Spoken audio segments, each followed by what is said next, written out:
तेरे आने की क्या उम्मीद मगर कैसे कह दूं कि इंतजार नहीं। फिराक गोरखपुरी की इन पंक्तियों में साफ तौर पर यही बताया गया है कि किसी भी चीज़ का इंतज़ार जब लंबा होता है तो बेचैनी बहुत होती है, लेकिन जब वो इंतज़ार ख़त्म हो जाता है तो दिली तसल्ली भी मिलती है। और आज कुछ ऐसा ही देखने को बीजेपी के उन लाखों कार्यकर्ताओं को मिला होगा जब उन्होंने पार्टी के राष्ट्रीय अध्यक्ष नितिन नवीन की नई टीम की जो लिस्ट है उसे देखा होगा, क्योंकि तकरीबन 8 महीने से नितिन नवीन की नई टीम का इंतजार दिल्ली से लेकर यूपी तक और देश के अन्य राज्यों में भी बड़ी बेसब्री से हो रहा था। आज चर्चा इसी बात पर होगी कि इस नई टीम में किस तरीके से यूथ के साथ साथ एक्सपीरियंस को, अनुभव को भी जगह दी गई है और यूपी की भी इस टीम में एक बड़ी भूमिका नजर आ रही है। अभिवादन स्वीकार करिए अनुभव शुक्ला का और आप देख रहे हैं न्यूज लीडर। जनवरी 2026 में नितिन नवीन बीजेपी के राष्ट्रीय अध्यक्ष बनाए गए थे। उसके बाद से ही इंतजार उनकी नई टीम का हो रहा था, क्योंकि ये नई टीम बहुत महत्वपूर्ण हो जाती है 2027 के लिहाज से, क्योंकि 7 राज्यों में देश के 2027 में विधानसभा के चुनाव होने हैं और फिर ये जो नई टीम है इसी को 2028 में जिन राज्यों में विधानसभा के चुनाव होंगे उसे कराना है और 2029 में इसी नई टीम का सबसे बड़ा जो टेस्ट है वो लोकसभा के चुनाव में होना है। इसीलिए कई बार ये चर्चा हुई कि नितिन नवीन की नई टीम आज आ जाएगी, कल आ जाएगी, पर धीरे धीरे ये इंतज़ार खिंचते खिंचते अगस्त 2026 तक आ गया। लेकिन आज सावन के तीसरे सोमवार पर और जब नागपंचमी का पर्व है, ऐसे में नितिन नवीन ने अपनी टीम की घोषणा कर दी है। इसमें 13 राष्ट्रीय उपाध्यक्ष हैं, 8 राष्ट्रीय महामंत्री हैं और 16 राष्ट्रीय मंत्री शामिल हैं। इसके अलावा जो प्रकोष्ठ हैं, जो मोर्चे हैं, उनके भी अध्यक्षों और जो उसके पदाधिकारी हैं उनके नाम की घोषणा की गई है। लेकिन हम खास तौर से चर्चा उत्तर प्रदेश की करेंगे और यूपी के किन चेहरों को इस टीम में जगह दी गई है, उसके पीछे क्या वजह है और कौन से चेहरे आउट हुए हैं, इस पर होगी। सबसे पहले अगर राष्ट्रीय उपाध्यक्ष की बात करें तो पार्टी ने 13 राष्ट्रीय उपाध्यक्षों के नाम की घोषणा की है। इसमें से भी 2 उत्तर प्रदेश से हैं, एक है रेखा वर्मा और दूसरे प्रोफेसर तारिक मंसूर।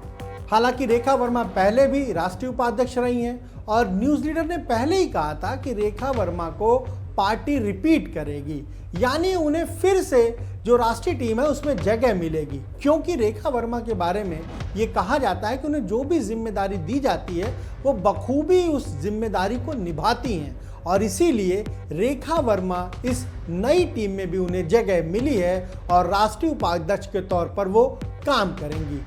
कुर्मी फेस भी है पार्टी का, वो सांसद भी रही हैं और उनके जरिए बीजेपी जहां एक तरफ से ये कह रही है कि भाई महिला भी हैं और अगर हम कहें कि एक्सपीरियंस है उनके पास पार्टी के संगठन के काम को करने का, इसलिए उन्हें फिर से जगह मिली है। प्रोफेसर तारिक मंसूर की अगर बात करें, पहले भी वो राष्ट्रीय टीम में रहे हैं और इस बार भी उन्हें जगह मिली है। वो शिक्षाविद हैं, एजुकेशनिस्ट हैं, यूपी में एमएलसी हैं और अलीगढ़ मुस्लिम विश्वविद्यालय में वीसी रह चुके हैं। एक अल्पसंख्यक चेहरा है, इसलिए पार्टी ने उन पर फिर से भरोसा जताया है। खासतौर से अगर हम कहें कि मुस्लिम समाज के बीच मैसेज देने के लिए तारिक मंसूर कहीं ना कहीं बीजेपी के लिए बहुत मुफीद हैं और इसीलिए कुछ ऐसी योजनाएं भी शायद पार्टी उस पर काम कर रही है जो 2027 के विधानसभा चुनाव में आगे देखने को मिल सके।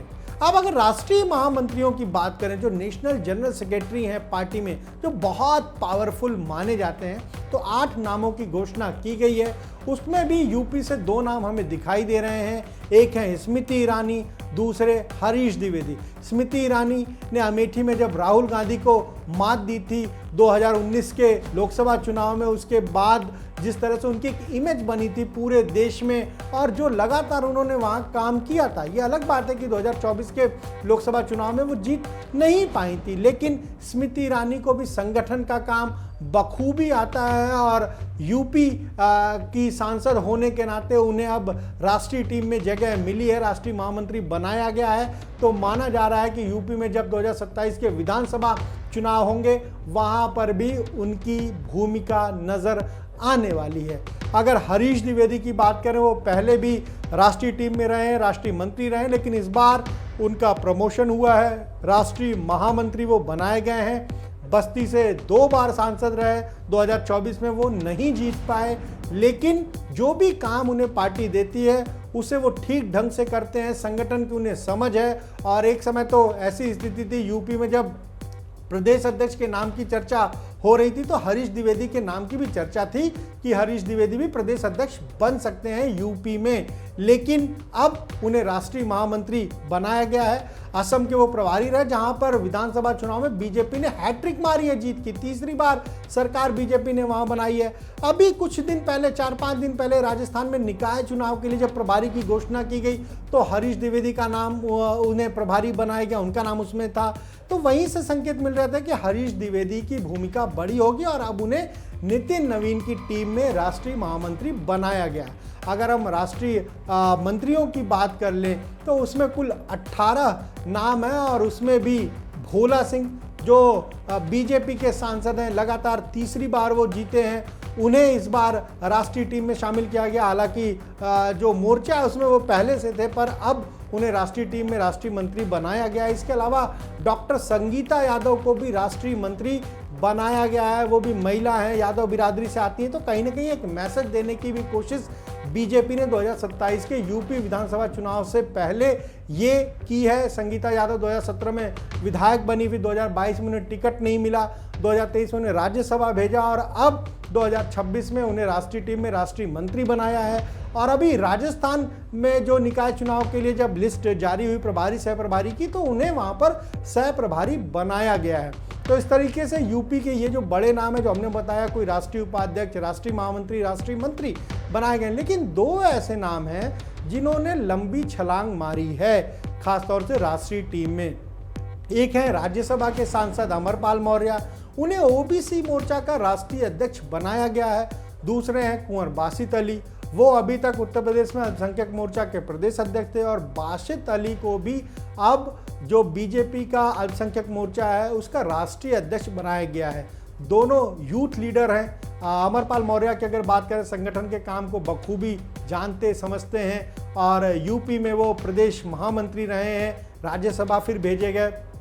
बासित अली की बात कर लें तो उन्होंने अल्पसंख्यक मोर्चा का प्रदेश अध्यक्ष रहते हुए तमाम सारे ऐसे हम कहें कि योजनाएं शुरू की, ऐसे कार्यक्रम शुरू किए कि बीजेपी को भी ये लगने लगा कि भाई मुस्लिम वोट जो है वो हमें मिल सकता है, हमारे साथ आ सकता है।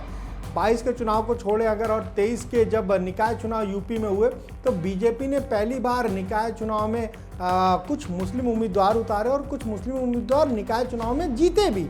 तो माना जाता है कि बासित अली ने जिस तरीके से अल्पसंख्यक मोर्चा में काम किया और जो योजनाएं और जो कार्यक्रम चलाए उसको नेशनल पार्टी के नेशनल लेवल पर भी उसे काफ़ी पसंद किया गया, इसीलिए बासित अली को प्रमोट किया गया है।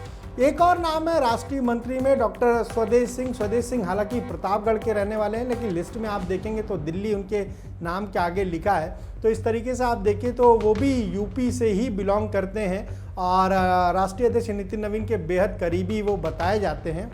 पत्रकार भी रहे हैं, अभी प्रोफेसर हैं, पढ़ाते हैं। और नितिन नवीन जब युवा मोर्चा में थे तब उनकी टीम में वो स्वदेश सिंह रहे, तो उनकी भी एंट्री हुई है। हालांकि उनको दिल्ली, चूँकि अब उनका कार्य क्षेत्र है तो दिल्ली लिखा हुआ है, लेकिन वैसे यूपी के 8 लोगों को इस राष्ट्रीय टीम में शामिल किया गया है, उन्हें मौका दिया गया है। पर अगर स्वदेश सिंह को भी जोड़ लें तो ये कुल 9 नाम हो जाते हैं। यानी एक पूरा दबदबा यूपी का देखने को मिला है। यूपी में 2027 में विधानसभा के चुनाव होने हैं, इसीलिए पार्टी ने जो एक्सपीरियंस लोग थे उन्हें, जो यंग हैं उन्हें, जो महिलाएं हैं उन्हें भी मौका दिया है और एक मैसेज देने की कोशिश की है कि बीजेपी सभी जाति को, सभी धर्म को, सभी क्षेत्रों को साथ लेकर चलने वाली पार्टी है, संगठन में भी ये चीज़ दिखाई दे रही है। इसके अलावा जो बाहर हुए हैं उनके नाम पर भी चर्चा करना ज़रूरी है, जैसे लक्ष्मीकांत वाजपेयी, यूपी बीजेपी के वो प्रदेश अध्यक्ष रहे, फिर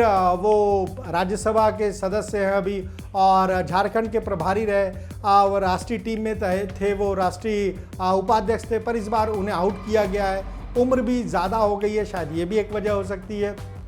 राधा मोहन दास अग्रवाल गोरखपुर से आते हैं और वो भी राज्यसभा के सदस्य हैं, कर्नाटक के प्रभारी रहे, पर कर्नाटक में जिस तरह के पार्टी के हालात हैं वो सबको पता है, तो वो राष्ट्रीय महामंत्री थे, बड़बोले नेता के तौर पर जाने जाते हैं, उनको भी टीम से आउट किया गया है।